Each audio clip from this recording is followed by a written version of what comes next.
6 दिसंबर 1956 यह वह दिन है जिस दिन हमारे परम पूज्य भारत रत्न हमारे प्यारे बाबा साहब भीमराव अंबेडकर हमारे बीच में नहीं रहे थे। इस दिन को याद करके हर भारतीय की आंखों में आंसू आ जाते हैं। चलिए उनके किए गए कर्मों को याद करते हैं और उन्होंने क्या क्या कार्य किए लोगों के भलाई के लिए, उनको याद करते हैं। यही उनके लिए एक सच्ची श्रद्धांजलि होगी, क्योंकि बाबा साहब का मकसद था गरीबों, वंचितों, शोषितों को अपना उनका हक अधिकार मिल सके और सब पढ़ें और सब जानकार बने, तार्किक बने। तो आइए उनके बारे में कुछ चीज़ें जानते हैं कि उन्होंने समाज के लिए क्या क्या किया।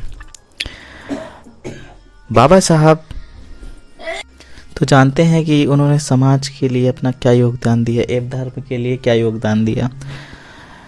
तो जैसे मानव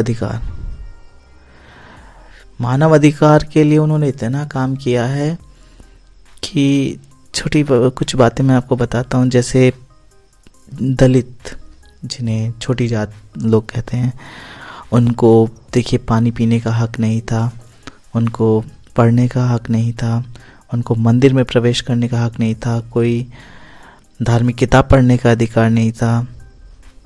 ठीक है साथियों, ये तो हुई दलितों की बात। उन्होंने कई सारे मैगजीन निकाले, पत्रिकाएं निकाली, लोगों को जागरूक किया। ठीक है साथी, 1927 से 1956 के दौरान मूक नायक, बहिष्कृत भारत, समता जनता और प्रबुद्ध भारत नामक साप्ताहिक 5 तरीके की जो पत्र पत्रिकाएं होती हैं वो निकाली थी उन्होंने। तो जातिवाद को ख़त्म करने में सबसे बड़ा योगदान हमारे प्यारे बाबा साहब का है। अच्छा, लोगों में मैंने बहुत बड़ी ये गलतफहमी, ये भ्रांति देखी है कि लोग उन्हें दलितों का मसीहा बोलते हैं। वो बात बिल्कुल उचित है, लेकिन केवल दलितों का बोलते हैं, इस बात से मुझे आपत्ति है। आप चलिए जानते हैं उन्होंने महिलाओं के लिए क्या किया। तो एक फ़ोटो देख पा रहे होंगे, ये एक फॉर्म की फ़ोटो है। इसमें लिखा हुआ है ओबीसी की फ़ीस, SC ST और महिलाओं की फ़ीस। देखिए इसमें जो महिलाओं की फ़ीस है उसमें 0 लिखा हुआ है। तो जो भी महिलाओं का फॉर्म आता है उसमें कभी भी आपको ये नहीं मिलेगा महिलाओं के लिए क्या कार्य किए। तो जानते हैं, देखिए महिलाओं के लिए उन्होंने, जैसे मैटरनिटी लीव होती है एक, जो भी महिला कोई जगह काम कर रही हैं तो उनके लिए मैटरनिटी लीव दी जाती है 26 हफ्ते की। ठीक है साथियों, ये उनको कितना बड़ा वो मिला हुआ है, पेड लीव मिल जाती हैं। दूसरी चीज़, महिला अपनी मर्जी से पढ़ नहीं सकती थी, उनको पढ़ने का अधिकार नहीं था। दूसरी चीज़, उनको क्या क्या अब वो आज की सिचुएशन क्या है, महिलाएं बोलती हैं बहुत सारी, पता नहीं मुझे ये नहीं समझ आता। उन्होंने तो सभी महिलाओं के लिए काम किया। देखिए जो मैं पीछे बता रहा था कि उनकी फ़ीस 0 ही होती है, उसमें कभी भी कोई भी जातिवाद नहीं किया जाता है। जो फॉर्म मैंने आपको दिखाया, इसमें महिलाओं की फ़ीस में ये नहीं लिखा होता कि OBC की महिला का इतना कम है या SC की महिला का इतना है। इसमें सभी महिलाओं को बाबा साहब ने इंक्लूड किया है। तो महिलाएं तो कभी भी ये नहीं बोल सकती हैं कि आरक्षण जो बोलती हैं। अगर कोई भी महिला आरक्षण पे बोलती है तो सबसे पहले उसको ये चेक करना चाहिए कि उसके लिए क्या होता है। सभी महिलाओं का जो भी फीस अगर आता है तो उसमें कभी भेदभाव नहीं किया जाता कि SC OBC ST महिला की फ़ीस लग रही है और जनरल वाली महिला की नहीं लग रही है। अगर सबकी माफ़ होती है तो सबकी उसमें माफ़ होती है, पहली चीज़। ठीक है साथियों, दूसरी चीज़, जब भी आप बस में, कार में, कहीं पे भी, बस में और ट्रेन में कहीं पे भी ट्रैवल करती होंगी महिलाएं, तो उनके लिए आरक्षित डिब्बा होता है, आरक्षित सीट होती है, उस पर कोई पुरुष बैठता है तो आप फट से उठा देती हैं। तो ये हक अधिकार किसको दिया? उसमें ये तो नहीं कहा कि नहीं इस सीट पे SC की महिला बैठेगी, OBC की महिला बैठेगी, ऐसा तो कहीं नहीं है ना। तो ये चीज़ महिलाओं को समझनी होगी और हमारे वीडियो के माध्यम से आप इसको और भी आगे जानकारी शेयर करिए ताकि वो अवेयर हो, क्योंकि घर की जो मुखिया होती है वो एक महिला होती है। अगर उनको ये सब बातें पता होंगी वो अपने बच्चों को बताएंगी, बच्चों में ये बातें आएंगी तो ही हमारा समाज बदलेगा। केवल पुरुषों के करने से ही नहीं होता है, सबको ये चीज़ें पता होनी चाहिए। महिलाओं का हमारे जीवन में बहुत बड़ा योगदान है, क्योंकि सबसे पहली जो शिक्षक होती है एक बच्चे की वो महिला ही होती है। तो वुमेन्स, आप सब प्लीज़ इस जानकारी को देखें, सुने और अपनी तरफ से भी प्रयास करें और जाने कि उन्होंने आपके लिए क्या किया। दूसरी चीज़ और आते हैं कुछ पहलू पे। पहले क्या अधिकार था और अब के में क्या परिवर्तन है। अभी आप पायलट बन सकती है, IAS, PCS, नेवी अफसर, एयरफोर्स, आर्मी में जा सकती हैं, ट्रेन चला सकती हैं, CM बन सकती, प्रेसिडेंट बन सकती, गवर्नर बन सकती हैं। ये सब अधिकार आपको कैसे मिले, कभी सोचिए इस बारे में, प्लीज़ कभी सोचिए।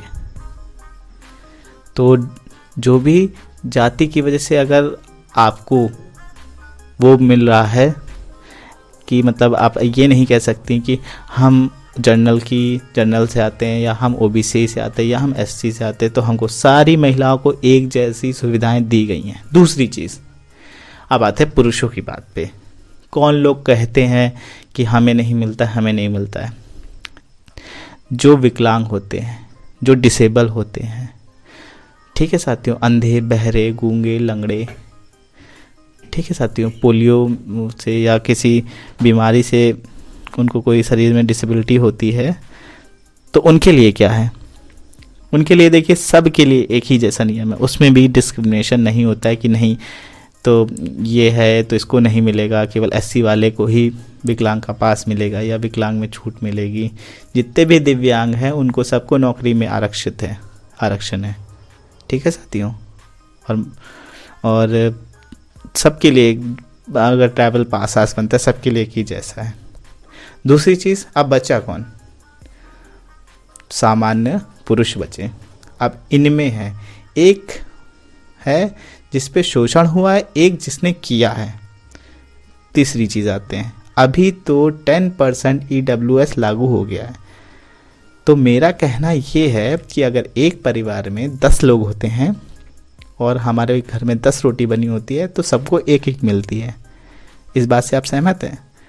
तो अब ये बताइए, तो पहले तो सबकी काउंटिंग होनी चाहिए, कितने लोग हैं घर में, उस हिसाब से करना चाहिए। अब इन्होंने 10% जो रिजर्वेशन दिया है, अभी एक एग्ज़ाम गया है बार्क का, ठीक है साथियों, उसमें क्या हुआ है, EWS की सीटें खाली गई हैं। उनको गरीब जनरल लोग मिले नहीं, अप्लाई नहीं किया उन्होंने, मतलब थे नहीं तो अप्लाई नहीं कर पाए। और बाकी OBC SC में एक सीट पे हज़ारों बच्चे फाइट कर रहे हैं, ठीक है साथियों। तो इसको हमें समझने की ज़रूरत है, इस चीज़ को कि कैसे इस समाज में क्या हो रहा है, अनैतिक कैसे हो रहा है।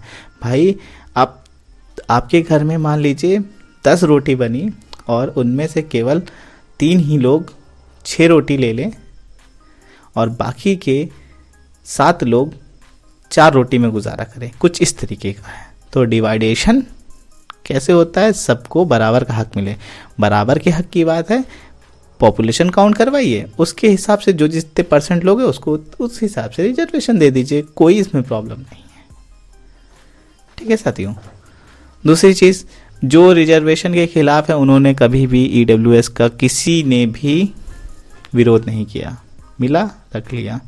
तो ये लोग जो कहते हैं रिजर्वेशन, तो आप इनके बहकावे में मत आइए, अपने विवेक यूज़ करिए और जानिए कि ना महिलाओं को उससे कोई प्रॉब्लम है इन सब चीज़ों से, ना किसी विकलांग को कोई प्रॉब्लम है। और जो हमारे और भी आते हैं ट्रांसजेंडर, उनको भी कई मताधिकार और ये सारी चीज़ें, बहुत सारी चीज़ें मिली हुई हैं ट्रांसजेंडर को कि वो अपनी स्वतंत्रता से जी सकते हैं, सारी चीज़ें कर सकते हैं, आज जा सकते हैं, उनको भी कई तरीके के लाभ मिले हुए हैं जो बाबा साहब की देन है। तो मेरे हिसाब से विकलांग लोग जो उनका लाभ ले रहे हैं, जो महिलाएं हैं जो उनका लाभ ले रही हैं बाबा साहब की नीति उनकी चीज़ों का जो उन्होंने लेकर के गए, उनके लिए अवेयर हो, और कम से कम आप आवाज़ नहीं उठा सकते बट जो उठाते हैं उनका सपोर्ट तो करें आप। ये कहाँ से न्याय संगत बात है कि आप उनकी दी गई सुविधाओं का लाभ तो ले रहे हैं, और कुछ महिलाएं तो मतलब उनके प्रति उल्टा ही बोलती हैं। मैंने देखा है उनके अगेंस्ट में बोलती कि बाबा साहब ने किया ही क्या है। मतलब सीरियसली, ये दिन है, ये दिन हर साल आता है 6 दिसंबर। कम से कम डेली नहीं, हम इस दिन ही अगर बाबा साहब को पूरा दिन एक दिन दें और पढ़ें, तो मुझे नहीं लगता है कि ये जो फालतू की बातें लोग करते हैं बाबा साहब वो कर पाएंगे आपके सामने। जब आपको पता होगा कि उन्हें क्या किया, तभी तो आप सामने वाले को बता पाएंगे। तो मेरा अनुरोध है कि सभी महिलाओं से और जितने भी जो विकलांग भाई हमारे, वो इस चीज़ को समझे कि उन्होंने तो ऐसा डिस्क्रिमिनेशन नहीं किया है कि नहीं भाई एससी को ही मिलेगा, ओबीसी को ही मिलेगा, जनरल वाले विकलांग को नहीं मिलेगा, या एससी महिला को मिलेगा, ओबीसी महिला को मिलेगा और जनरल महिला को नहीं मिलेगा। वहाँ तो सबके लिए बराबर किया है। अब ये समझिए अब विरोध कौन करता है, तो आपको इतनी मोटी मोटी जानकारी हो गई होगी। चलिए दूसरे पे आते हैं। देखिए, तो बाबा साहब ने एक और चीज़ की, वो देखिए लॉ मिनिस्टर भी थे। तो हमारे जो भाई मज़दूर हैं जो काम करते हैं फैक्ट्रियों में या कहीं पे भी, तो वो पहले 12-12 घंटे 14-14 घंटे काम लिया जाता था, फिर 8 घंटे का जो काम करने का नियम है तो उसमें इम्प्लीमेंट करवाया। आरबीआई की स्थापना में देखिए बहुत बड़ा उनका योगदान है। ठीक है साथियों, वो अर्थशास्त्र के प्रोफेसर भी रह चुके हैं, उन्होंने कई साल पढ़ाया भी है। और उनके प्रति कितना मतलब झूठ फैलाया जाता है कि किसी ब्राह्मण ने उसका मतलब नाम था अंबेडकर तो उसका रख दिया। मैंने इसके पीछे एक वीडियो पहले बनाया हुआ है, आप चाहें तो वाला वीडियो मेरा देख सकते हैं, किस तरीके से मतलब बदनाम किया जा रहा है। जो इतना अच्छा व्यक्ति जिन्होंने इतने अच्छे काम किए, उनको बदनाम करने के लिए साजिशें चल रही हैं इस भारत में। जो भारत के कॉन्स्टिट्यूशन के निर्माता हैं उनके प्रति इतनी साजिशें फैला कौन रहा है, और जो उसका लाभ ले रहे हैं वो उसके बारे में कुछ बोल ही नहीं रहे हैं।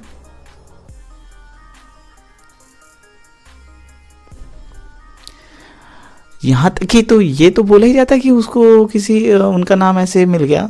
दूसरी चीज क्या बोला जाता है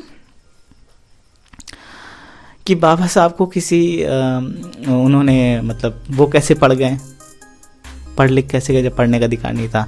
अरे तो उनको स्कॉलरशिप मिली थी, और वो तो राजा थे, और वो कोई पंडित नहीं थे, कोई ब्राह्मण नहीं थे, वो तो एक ओबीसी के राजा थे ना। और मैंने उस वीडियो में पूरा बाकायदा आपको दिया भी है, आप अपनी तरफ से भी चेक कर सकते हैं, नाम और सारी चीज़ें। कैसे कैसे मतलब कुछ भी चल रहा है बाबा साहब को ऐसे बदनाम करने के लिए। और जो भी है मतलब जो भी मानवता के खिलाफ है वही लोग केवल बदनाम करते। भाई क्यों तुम्हें प्रॉब्लम है किसी को, अगर कोई इक्वालिटी से जीना चाहता है, अपनी स्वतंत्रता से रहना चाहता है, तुमको इससे क्या दिक्कत हो रही है। कोई मैं देखता हूँ अभी एक लड़की का एक वीडियो था, वो कह रही है मैंने IIT JEE क्लियर की तो स्टिल मेरे 89% थे, तो वही जर्नल वाला रोना और मेरा नहीं हो पाया। अरे सीट कम है मैम, उसका 27 गुना भी बढ़ाएंगे तब भी आपका सिलेक्शन नहीं हो पाएगा। इस तरीके से महिलाएं बात करती हैं तो सच में मतलब सोचने वाली बात है, बहुत गंभीर विषय है ये भूल गई हैं कि इनको पहले क्या किया जाता था, बाल विवाह कर दिया जाता था, जिंदा जला दिया जाता था, कितना सारा अन्याय होता था इनके साथ।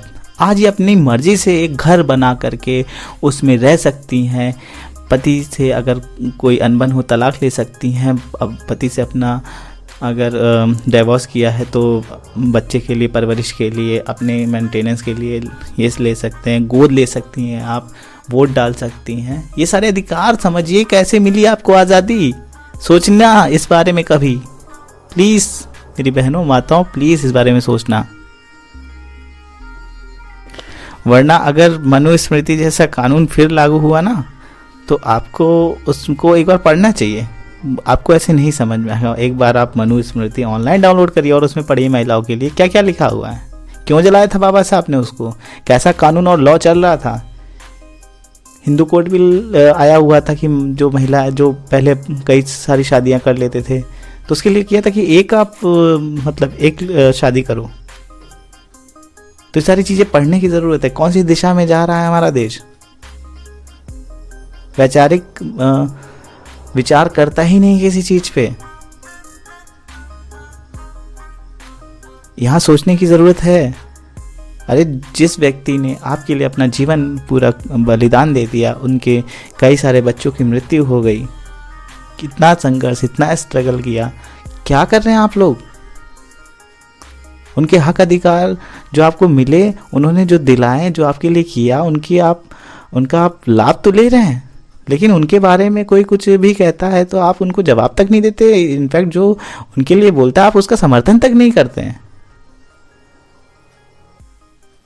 जबकि केवल विकलांग में तो सारे ओबीसी, एससी, एसटी, जनरल सारे लोग उसका लाभ लेते हैं। अब केवल जो विकलांग नहीं है उसके लिए भी 10% अभी आरक्षण है, फिर भी स्टिल देखिए कैसा हो रहा है। अभी भी सुकून नहीं है। अरे इसमें सबसे अच्छी बात है कि आप कराओ उस तरीके से, कौन कितने % है उसके सपोर्ट में हो।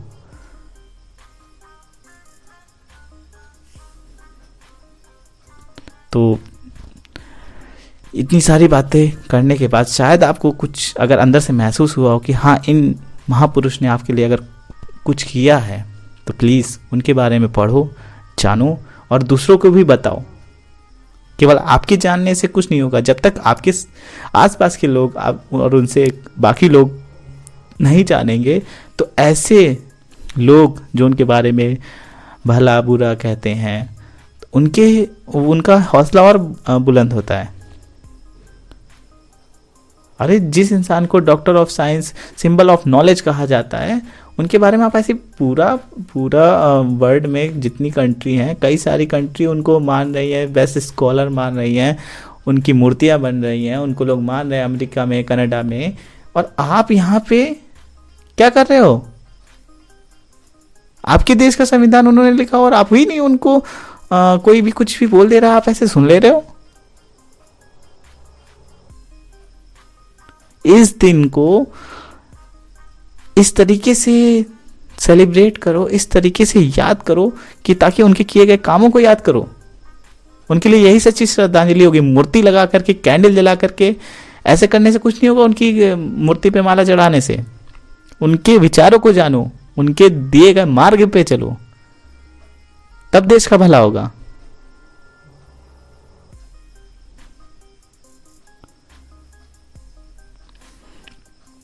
तो प्लीज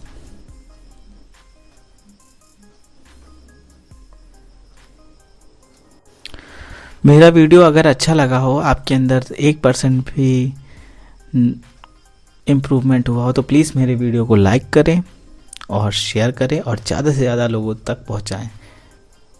ऐसे ही और भी इंफॉर्मेटिव वीडियो को देखने के लिए मेरे चैनल को सब्सक्राइब ज़रूर करें। जय हिंद, जय भारत, जय संविधान, जय भीम।